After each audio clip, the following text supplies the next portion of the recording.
before the introductions. Nicole, why were you getting canceled on your book talk?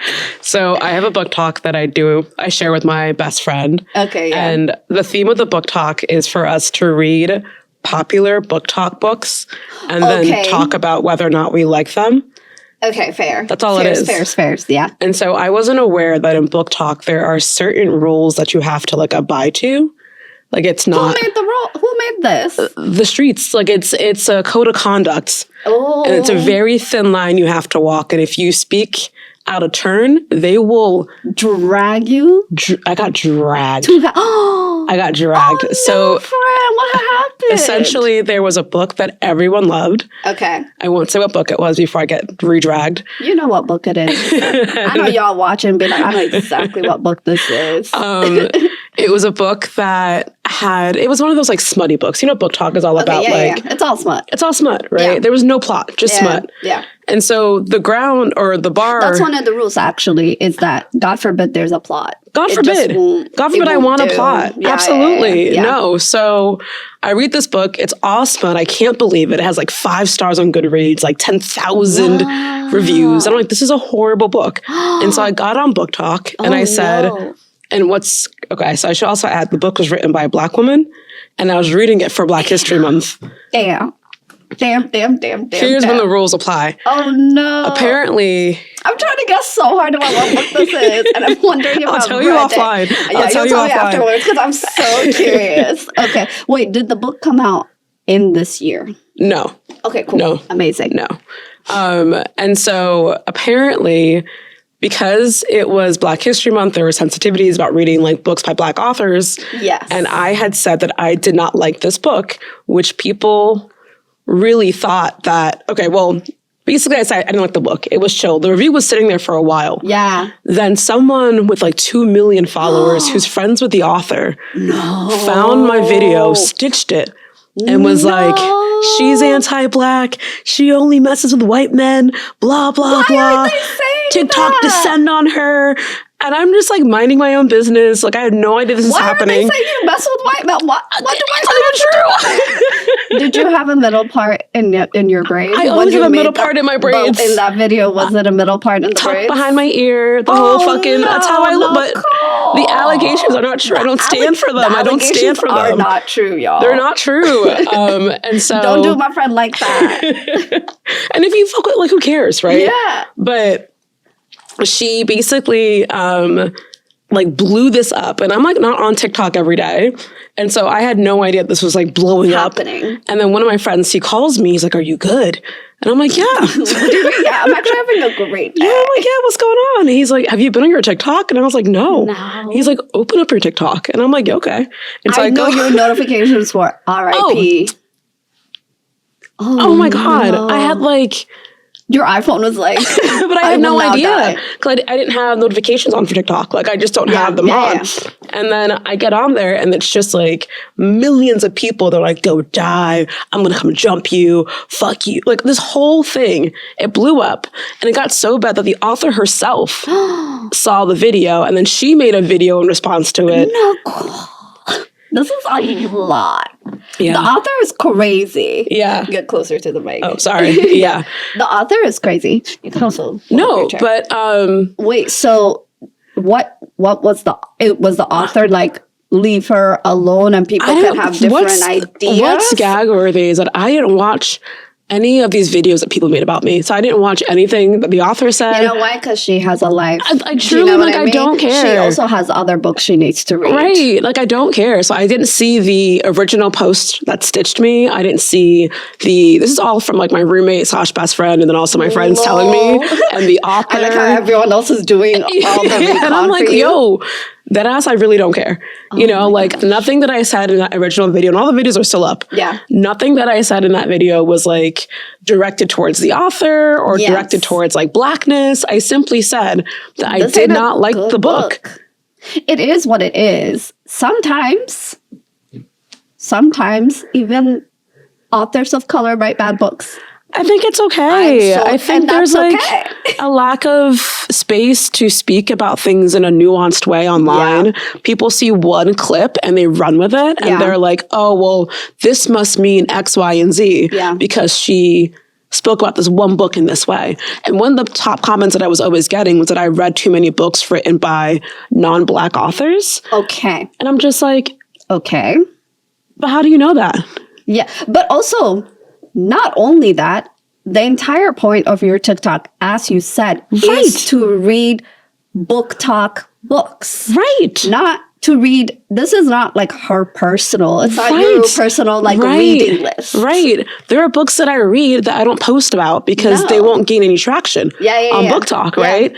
So I'm only reading books that were popular on BookTok. And this was one of them. Yeah.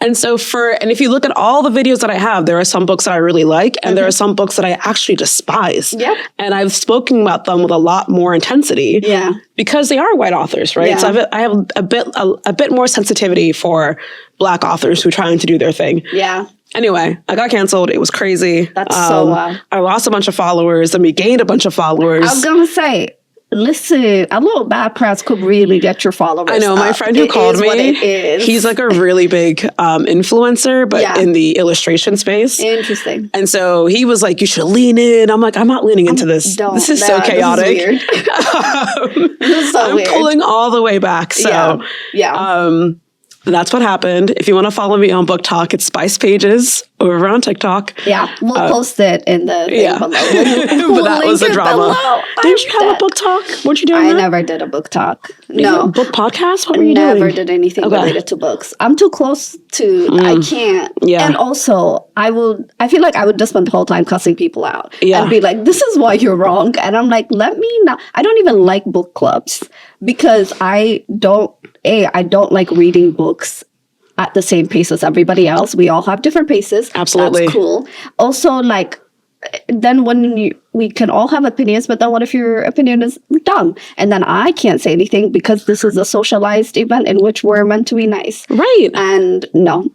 So I was like, this is not for me. I've considered it because obviously we both love books. Right. But I'm like, honestly, I love books, but that's my piece. So I don't want to engage. I thought that was the spirit of reading books, though. Like, I thought the dialogue and the back and forth, and I hate this book, and you like, that's the whole point of reading. Not no more. So I don't understand. I don't think that's the spirit of BookTok. Oh, absolutely not. I don't think absolutely that's the spirit of not. You can't say you didn't like a book because it means something about the people who did like the book. Yeah. I'm like, I don't care if you liked it or not. This is about me. Yeah.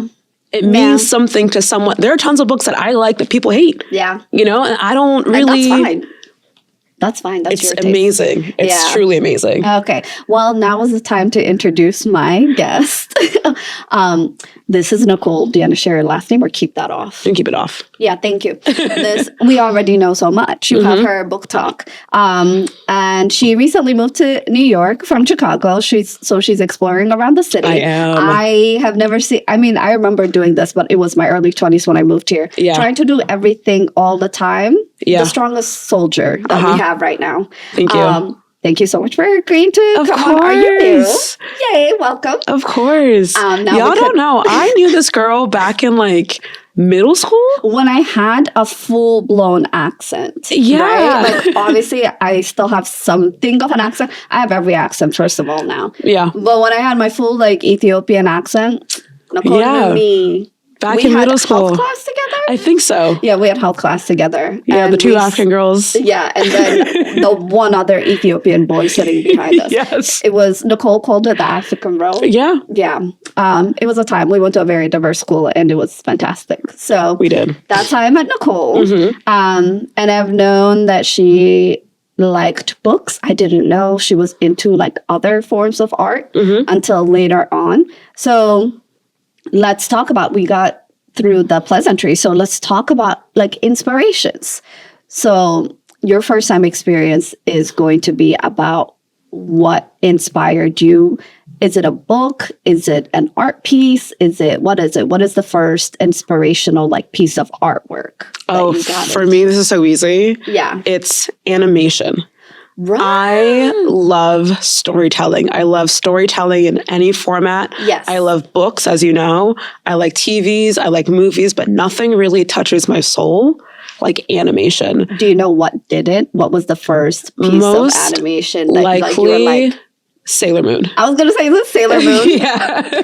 Most likely Sailor Moon. I like Western animation. I like maybe like Japanese, Korean, like Eastern animation. But I think there was complexity in Japanese animation for kids that on the American side were not really, they weren't really doing it, right? I'm sorry, what is an American animation? Like Cartoon Network. I don't know the animation universe. Yeah, like Cartoon Network, like Powerpuff Girls and Ed and Eddie and all those shows. I think they are afraid of pushing the envelope because they think that they will confuse kids. Yeah. Whereby in Japan, I think that they lean in to like complex stories. Yeah. Yeah. And so I loved both growing up, but I think like anime, especially when I was younger, I was so drawn to. Yeah. Because there are rules that can be broken in the story when you're using animation to tell stories that you can't really do in like live action. Yes. And especially back before like CGI and everything. So I think that was like my first introduction. And then I have like other moments of like hot flares of inspo. Like I think Avatar: The Last Airbender was like my shit when I was younger. Yeah. Wait, I want to, before you keep going, I just want to, so like, I remember very like loosely watching Sailor Moon. I know I didn't watch it consistently. And then like during the pandemic, my friends my roommates and I were like, oh my God, like let's watch Sailor Moon. We love that. That seems like a good memory for us. We put it on. It's not great. Oh my God. It's not good. She's so annoying. Oh, absolutely. She's so... It's not something you can rewatch for... I cannot do this. Oh, absolutely. She was so obsessed with Amy Boy. Bless her. Like, how can your kryptonite be Tuxedo Man? Bless her. And he would pull up and do absolutely nothing. Literally do nothing. He would literally just hover. Yes. And she would be like... Yes. I'm like, bro. But there was... And then her friends are like, hey man, like, are we?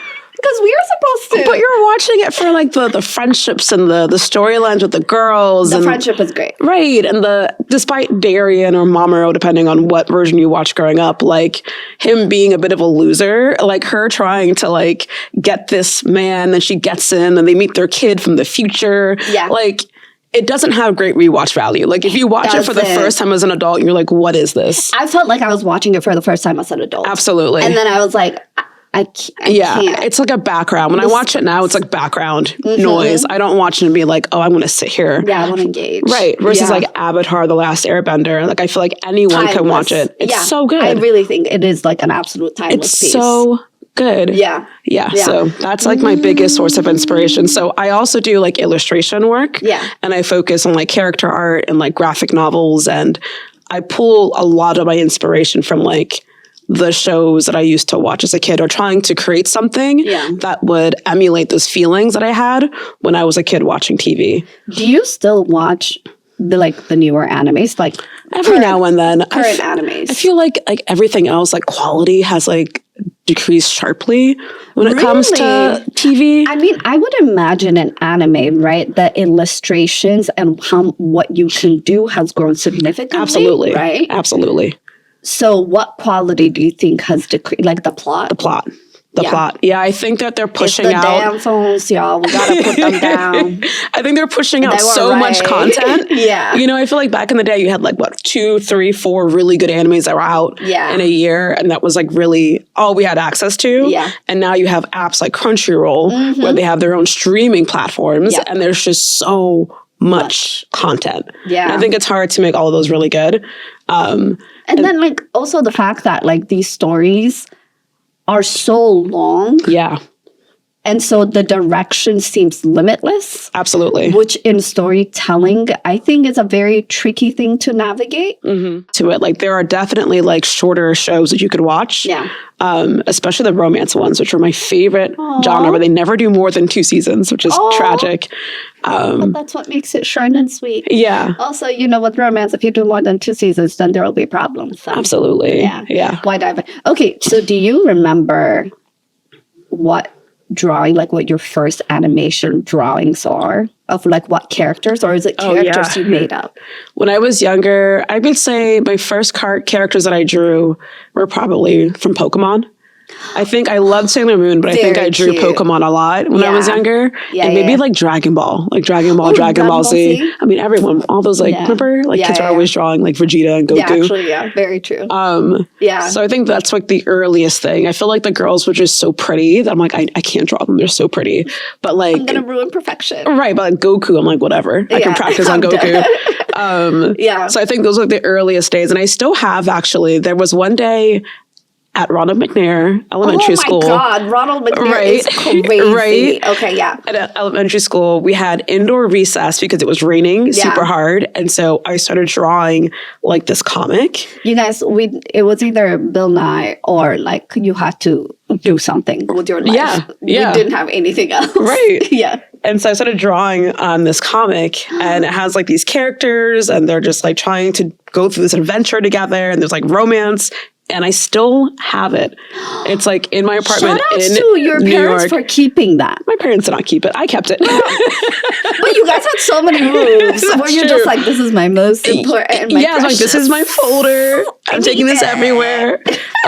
Shout outs to, I want to thank me. Yeah, my parents, they would have thrown that in the trash immediately. I'm dead. But I still have that like in my apartment in Brooklyn. You should get it bound. I should. You should get it bound. You're so right. Or framed. You're so right. Actually. Yeah. But you can have it bound in these little books. You're so right. Because then like for when you're famous and like and then you die, right? When the museum is collecting your things, imagine it says like, oh yeah, Nicole's first That's not a bad idea. Yeah. It's not a bad idea. Yeah, whatever museum you would choose to have. It's kind of like it's with like crayon too, so it's like faded and like it's so paper. Precious. Yeah, but I love it. And like who I am now and who I was at like 7. Yeah, I'm like mentally we're the same. Not mentally, you know, we're here. Like I still love action and romance and magical realism. Like I still love those elements in a story. Yeah, and I included all those elements in that original piece that's sitting in my apartment. God. So are you working on? I'm sure you're always working on things, right? But ultimately, is your goal to create your own? Yeah. Including the storyline and everything, or to just draw? Everything from end to end. Yeah. I want to create like a webcomic. And I have the characters already, but I don't really have the plot. So either you have a story and no characters, or you have characters and no story. Yeah. And I have characters but no story. I usually am so the opposite. Really? Yeah. When I'm thinking of like stories, when I think of a script, I usually have like a plot and then I have to write down the character. So I'm like, oh, I'm flipped. I'm the complete opposite. I'm like, I know what my characters are going to look like. I know the setting, but I don't have the story. Do you think in visuals? Yeah. Right? And I think in words. Oh, that's so interesting. And I think that's where the difference is. Oh, we should like link up. Create a universe. Yeah, I think in words. So like the words are there and then the characters come much later on. Do you write often? No, I should. It's out of pure laziness, not for lack of creativity. So shame on me. Okay. But I think like I spent so much of my life, and I still spend so much of my life just like sitting and staring out a window. Yeah. And it's like little stories in my head. That's I love that for entertained. You. If you're looking at me, it just looks really fucking creepy because you're just like see a person who's I'm the same way. Zoned out. Yeah. I'm the same way. Like when I'm on the train or walking about, like I don't have headphones in. I don't really have my phone up. Like I'm just like in my head, like just visualizing these characters. Yeah. Doing nothing. Yeah. But like, I'm like, what is she going to wear? How does she act? What is she, like that's what is happening in my brain. Yeah. The hardest part, I'm taking a class at the Art Student League of New York. Okay. And it's like a storyboard, character art, concept art class. It's like every Tuesday. Okay. For 3 months. I like how you're treating the city of New York as a master's program. That's what I'm here for. Literally what you're treating it as. I rate that. Like she's like, New York is a school in which I need to get things done and I need to have my master's by the end of this. Absolutely. I'm leaving here with something. Fantastic. Like I'm leaving here with something. Like I'm not doing this. Yeah. Yeah, like I told you before we started filming that I got a studio, like an art studio to work out of to like really focus on this. Like I didn't move here to pay more money for nothing. And absolutely not. Absolutely not. For the rats. Absolutely not. I can go back to Chicago and live a city life. Like I didn't move here for this, you know? So you're taking classes at the art. Yeah. To help me learn how to write or like create a plot.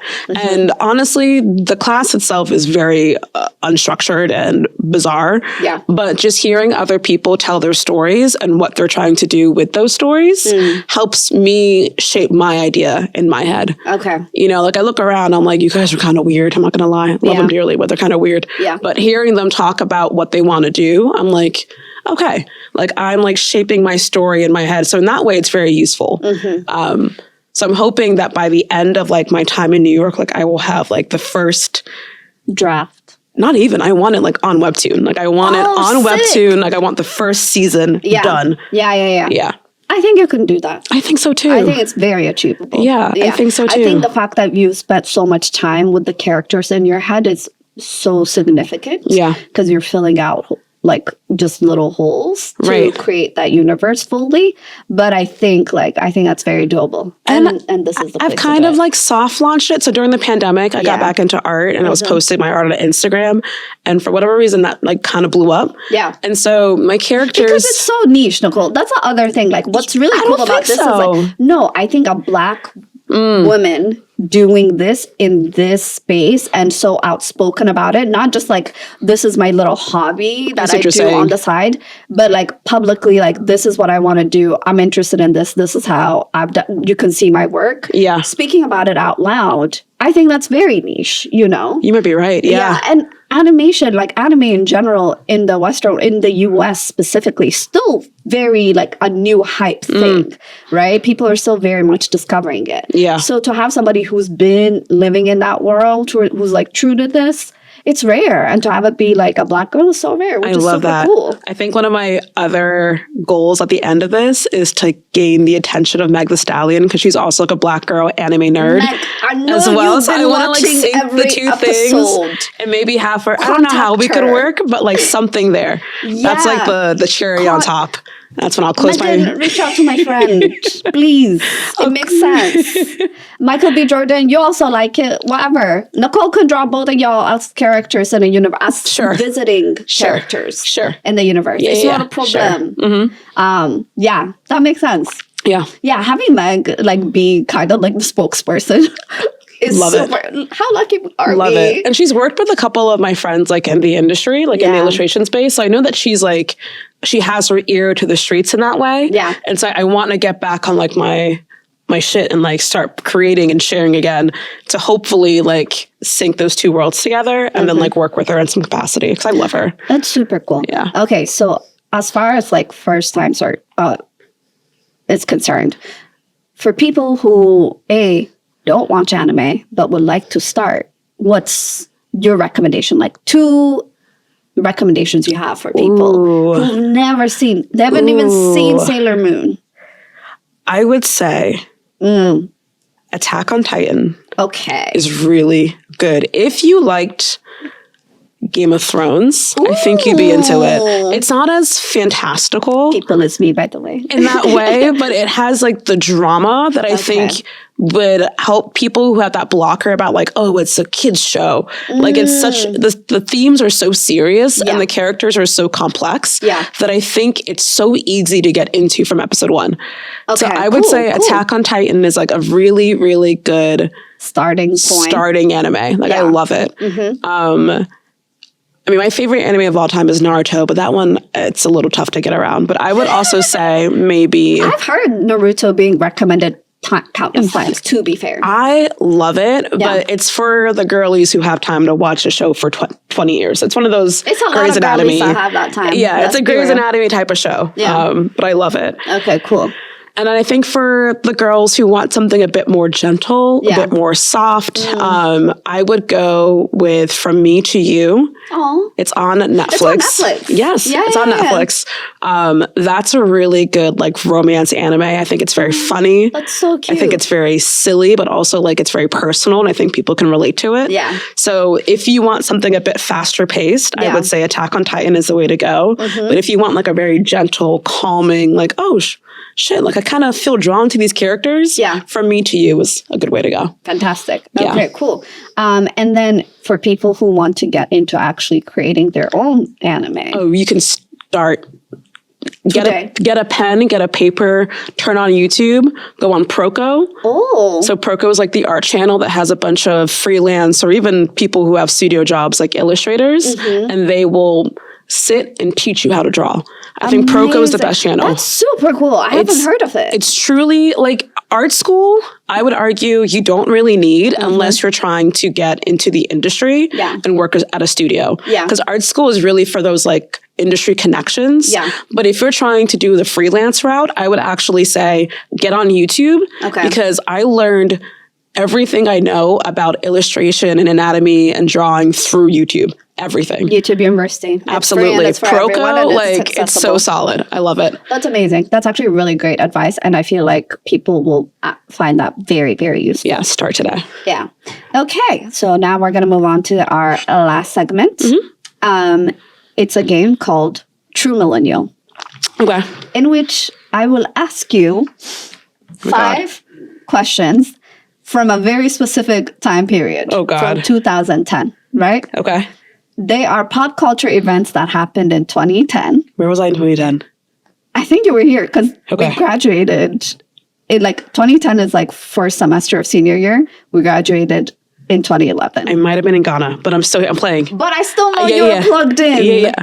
You were plugged in. I was in a remote boarding school with no cell phone in the middle of the rainforest. No. These questions I was kind of not here, but these questions are like you should I hope so. know some of them. If I don't know, it's because I was literally in the jungle going to school. She was actually in the nuttery. She was in a convent. She's not supposed to be here. Okay, cool. I was trying to think about that because I knew you were in Ghana, but I was like, she was at prom, like our prom, so like she must have been back for that whole year. No, I just went to prom. Girl, that's so crazy. Visiting for prom is crazy. Okay, cool. First question. What 2 movie series that defined our childhood came to an end in 2020? One is Disney. The other is Blockbuster. Okay. Blockbuster. The one is Disney. The other is not from Disney. Not just it's actually not Blockbuster. Let me take that back. 2010. 2 very we're all like boo-hoo-hooing. Oh my God. I think I know the first one. Okay, write down the second one too. But I have 2 answers for the first one. Okay. Because they came out in the same year, I think. Okay. And then the second one... I want to give you a hint, but if I give you the hint, it will I don't think my mom let me watch this, so I don't really know if this is true. If your mom didn't let you watch it... Is it something that moms wouldn't let your kid watch, the movie? Christian African moms may not. What's the answer? Should I show my answer? No. You have to answer all the questions. Okay, number 2. Who were the hit Hollywood couple in 2020? Like there was a 2020 or 2010? In 2010, there was a Hollywood couple who did a movie together, and they were everywhere. We couldn't escape them. Are they white? They were white. Are they divorced now? They were never married. What? They were young. Kids? They were young. No, they were young. One of them was actually I'll give you a hint. Okay. One of the 2 in the couple was actually in one of the earlier movies of the 2 huge... Okay, yeah. I think I know this. I know this. This is going to be so off, but... No, I think you'll know it. She's they were in they were also in a series of that. Of course, that's going to help, but yeah. They were in a series? The couple. They did a series together. Oh. Okay, this is not the... They did not do a series together, so... Okay, yeah. Moving on. Like a movie series. Okay. Cool. Number 3. What rom-com... I wonder if you watched this. This might be difficult. What rom-com starring Emma Stone came out in 2010? Hint, it had a scene with a very catchy song. I know this. Okay. Yeah, I love her. Okay, cool. Number 4. What hit song did Justin Bieber release in 2010? Justin Bieber? Mm-hmm. How old was he in 2010? Girl. What era 15, are we in? I literally think he was like 15. Is his light skin Justin Bieber? Yeah. I mean, it was early days Justin Bieber. There's like purple Justin Bieber, and then there's like light skinned Justin Bieber with the purple jacket. Yeah, like the hat and the everything. That's purple Bieber. I think that 2010 is purple Bieber, right? When is light skinned Justin Bieber? I don't remember, but I remember that was an era that I loved. Yeah, and then he went pop again, which I also loved. I think let's go purple Justin Bieber, to be fair. And he had a hit song. Was he with Selena? Probably. Oh my God. It might have been this is early No, days. I think I know this. I know my Justin Bieber lore. I once watched a TikTok for 8 hours. 8 hours is crazy. Breaking down Justin Bieber lore? Time from inception to like today. Yeah. I learned so much. Yeah. I'm trying to go back to that TikTok and see if I can remember what was he doing. Purple era Justin Bieber. Purple era? I'm going to go. Early days. Maybe was chatting to Selena. Because Baby wasn't 2010. Baby was... I definitely heard it for the first time was it Baby? No. I heard it for the first time in Ghana. Yeah. But I don't think that was 2010. It's so hard for me to keep track of like exactly when Justin Bieber came out. It felt like he was always there in a weird way to me. He was always with us. Yeah. You know? I'm going to say, fuck, this is going to piss me off. I'm going to do, it's not from the Christmas album? No. Okay. Banger though. Okay. Okay. And then this is a multiple choice. This is the last one, number 5. All right. Which song won Song of the Year oh God, I'm so in 2010? You have multiple options. A, TikTok by Kesha. It's a great song. B, Need You Now by Lady A, formerly Lady Antebellum, I guess. Oh, they're pretty big. California Girls, Katy Perry. Can we pause on that? Important. Katy Perry's California Girls, that run is the best You haven't seen stuff like that in years. Album of, I would say, all time. top 3 pop albums. Fireworks, genuinely. California Girls, Last Friday Night, Teenage Dream. Yes. Are you fucking joking? No skips, actually. No skips. No skips in that entire album. Crazy. You did that, girl. Crazy. You okay, got a what else little is on weird, there? but that's your business. That is her business. And then lastly, Airplanes, B.O.B. Featuring Hayley Williams. Love you, Hayley Williams. So you know what? I'm going to say... A, B, Need You Now. C, California Girls. D, Airplanes. I'm going to say, I feel like... Grammys, mind you. I think not Billboards. I think it's Need You Now. I think... Okay, cool. Because I remember them going on stage and I was like disappointed. And I feel like I don't know what else they would have gone up for. Okay, cool. Their name was crazy. Lady Antebellum was nuts. And that was not nuts. for nothing, you guys, one of my lores is that I actually really love them and went to their concert. Great concert, not gonna lie. Appreciate the name change. Hate the fact that you fought with a Black woman for that. That's amazing. Okay. Yeah. Okay, let's get the answers. Don't Number 1, what 2 movie series that defined our childhood came to a close? Okay, I'm going to say Harry Potter. Okay. Yes. Yes? Yes. The first part, Deathly Hallows' first part came out 2010. Okay. I haven't seen any of the movies but beyond the first one. Okay. Because after the first movie came out, my mom had a religious awakening and said, no more of this. Damn. And so I hate the awakening. Truly, Mommy, sleep a little bit more, please. Right. And so It's just a I didn't see the rest of it, but I know that was a big thing for y'all. It was so important. It's part of my identity. My literal notebook is Marauder's map. Yeah. I don't know what that means. Okay. And then the other one I have 2 answers for. Yeah. Because they're both Disney. Okay. Is it High School Musical and or Toy Story? Toy Story. Okay. You get half a point. Okay. She doesn't, because she didn't pick one. But High School Musical also came to an end at the same... What was the question? No. I get... High School Musical is Disney. Toy Story is Pixar. Wait, High School Musical finished 2010? 2010 or 20... When was the South African World Cup? 2009, I think. Fuck, I might be a year off. Yeah. I was specific about my dates. I might be a year off. Okay, number two. What Hollywood it couple got? Who was the Hollywood it couple in 2010? You should get this right. I said Zac Efron and Vanessa Ann Hudgens. Girl, no. Who was it? Robert Pattinson. And you should get this right. That's why I was like, they were in a series. also wasn't allowed to watch that, but I did watch that one. That was worth it. And you didn't read the books? I read all the books. That's what I was like, I know. I tried so hard not to give you a hint because I was like, Nicole has read the Twilight series. They are like in different worlds today that I just can't even. I literally wanted to be like, one of them don't like men no more. Right. Right. I would have guessed that. Yeah. Okay, but Zac Efron and Vanessa and Hudgens. No, do you know what? A question that I skipped was what Disney movie turned real life couple broke up in 2010? And that was Zac Efron and Vanessa Hudgens. That would have spun you had I included that. Okay, what hit song did Justin Bieber have? Wait, you skipped 3. Oh, yeah. What rom-com starring Emma Stone came out in 2010? Easy A.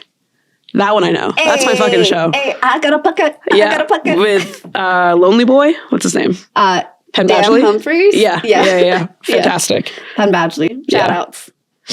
Excellent rewatchable value. It's so good. It's timeless. And I think the last big movie that we saw Amanda Bynes in before she had her break. Hairspray came out after that, no? I loved Hairspray. I think Hairspray was before. Okay. Because I remember watching that in Maryland. Yeah, it was. Yeah. Wow. Hope you're doing well, Amanda Bynes. We love you. Yeah. And then, Justin Bieber. What hit song did Justin Bieber have in 2010? You're going to be so mad. I'm not going to get this. Is it Boyfriend? It was Baby. It was Baby. It was Baby. When you said that, I was like, oh. Baby did not come out in 2010. I'm so sorry. Look it up. Didn't they all come out at the same time? No, Baby was 2010. But it was ranked like in billboards for 2010. When did... He's our age, isn't he? Did Baby... producer, thank you, since you're looking it up. What? 2010? It was 2010. That's crazy. That's crazy. What? When you said that, I was like, but it was Purple Era. So the fact that was Purple Era. I also love that you said that because I was like, it's true. Why do I associate purple with Justin Bieber? That? Yeah. Because of that little jacket he had on the cover. He was always in purple. Yeah, that's very true. Wow. Okay, the last question. Which song won Song of the Year Grammys in 2010? Is it Need You Now? It was Need You Now. I thought so. I remember being so disappointed. Yes. Okay, so you got one right.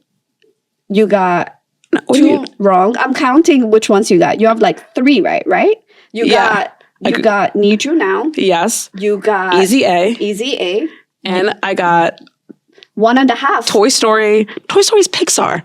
It is as soon as you said that. But was it always Pixar? Yes. Oh, okay. It's Pixar's first movie. As soon as as soon as we started talking about answers, I was like, I should have said Pixar. It's not Disney. I mean, it's the same thing, but like at the time, I don't think they were the same company. Yeah. Still 1.5. Fine. So she got 3.5 out of 5. Fine. Excellent score. This just proves that there is internet in Africa. That's actually why we did this entire episode. As I go to school on with my Jaguar, I can check my phone and see if Robert Pattinson and Kirsten are still together. What's so crazy is that genuinely I was at school in the middle of a rainforest for no reason. I'm so done. Like genuinely, I was able to clock in. Yeah, she clocked in. I clocked in. Yeah. All right. Thank you so much for being here. Of course. This is so fun. Super fun. Do you want to tell the people where they can see you? Yeah. And follow your work. If you want to see what books I'm reading and reviewing, you can find me on Spice Pages. But more importantly, if you want to stay on track with my illustration journey, the handle is Quarantine. Because I made it during the pandemic. But it's like KWARATEEN. It's actually kind of misspelled a little bit. There's a missing N there. Don't worry about that. And you can find me there on Instagram, TikTok, Twitch. But mostly Instagram. Okay, cool. Yeah. She's everywhere. Yeah. Go look for her and check out her artwork. Thanks for having me. It's really, really, really cool. This has been super fun. And you can find us at Are You New Pod everywhere where you get podcasts, also on YouTube. Please like, subscribe, tell a friend, tell a foe. I don't care. Just need followers, you guys. Yeah. Listen to it. Give us feedback. Also, if you want to talk about your first inspirations, feel free to message, DM me at Are You New Pod. And follow us on TikTok and blow this up, you guys. I want to be very wealthy. That's what I'm meant for. So thank y'all. This has been enough. Bye, everyone.